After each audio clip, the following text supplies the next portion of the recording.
This is Dan Dicks here reporting for Press for Truth, and do you guys remember Jessica Wax My Balls or Else Yaniv? Maybe you'll recognize this footage from when he completely flipped out on me. He called 911, pulled an emergency alarm, and had his mom assault me, all because I introduced myself. Get out. This is a secure area. Get out. Secure. Get out. This is a public space. No, it's not. Get out. Yeah, it is. Get out or I will pepper spray you. Excuse Get me? out. No, don't touch me, man. Don't touch me. Go out now. Hey, Get out. don't touch You my go out. Out. Out you go. Get out. She just pulled the fire out. I did. I am on the phone. Go Get in get here. me. Wow. Get in here. I'm not Get in scared. here. Get in. Yeah. So progressive. Yeah, so aggressive, hey? Progressive. Nicely done.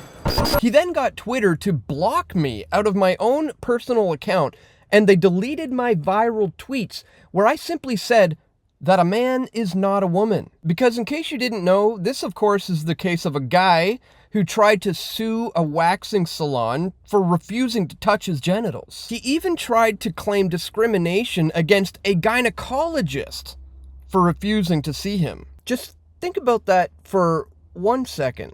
This is obviously laughably insane, and the BC Human Rights Tribunal agrees. Yaniv not only lost his case against this beauty salon, but he was also ordered by the judge to pay up $6,000 for improper conduct. Now that was a pretty good outcome, and pretty much what you would expect to see from the BC Human Rights Tribunal. Well, the same thing can't be said for Ontario, because check this out. Human Rights Tribunal awards $35,000 over transgender leg waxing dispute at Ontario salon. The applicant said she, and this really should be in quotes, but at any rate, she told the business owner that he had a business to provide services to all women equally, regardless of their gender identity. The salon employee who was working that day is a devout Muslim woman who refrains from any physical contact with men. So the salon owner rightfully told this man pretending to be a woman that they would not be able to accommodate his request. And because of that, an Indigenous transgender woman who attempted suicide following the furor over a refused waxing service at a Windsor salon has been awarded $35,000 in damages by the Human Rights Tribunal of Ontario. This particular incident happened back in 2018, but it's all just coming to the surface now. The woman, the tribunal decision says, worked as the executive director of a local Windsor organization that provides services and support to the transgender community. So this isn't your average trans person here. This is the executive director of a pro-trans organization, and he's trying to set a precedent here. And on May 11th, 2018, after the complainant filed a human rights complaint, the Mad Max owner issued a press release saying the salon did not have staff available to perform male waxing or waxing services on male genitals, saying that staff had cultural and religious objections to performing such services.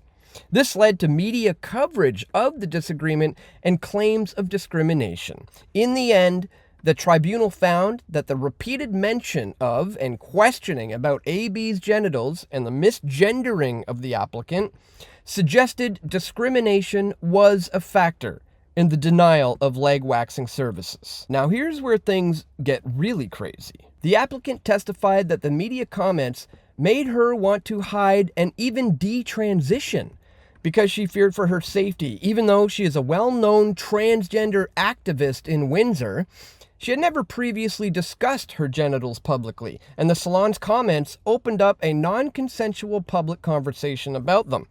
She said these comments were incredibly traumatic to her, and at one point she attempted suicide, the ruling says. The applicant also turned to substances, lost her job and marriage, and had to move to a new community 7 hours away in order to cope. So she turned to drugs, he lost his job and his marriage, he attempted suicide, and he even thought about detransitioning, all because someone refused a wax job? I don't think so, folks.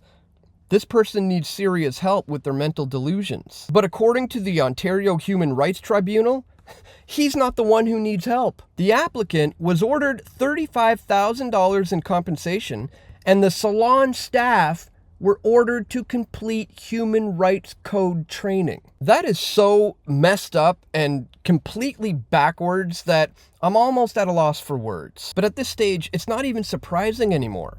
I've been warning about the LGBTQ LMNOP slippery slope, and look where it's gotten us. I really hope this Ontario salon appeals this court's decision and continues to fight this.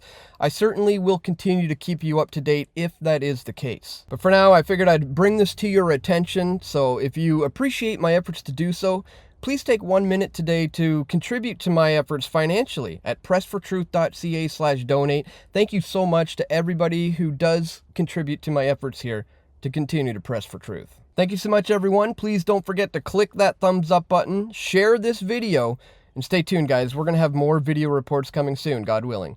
This is Dan Dicks reporting for Press for Truth. We all want truth.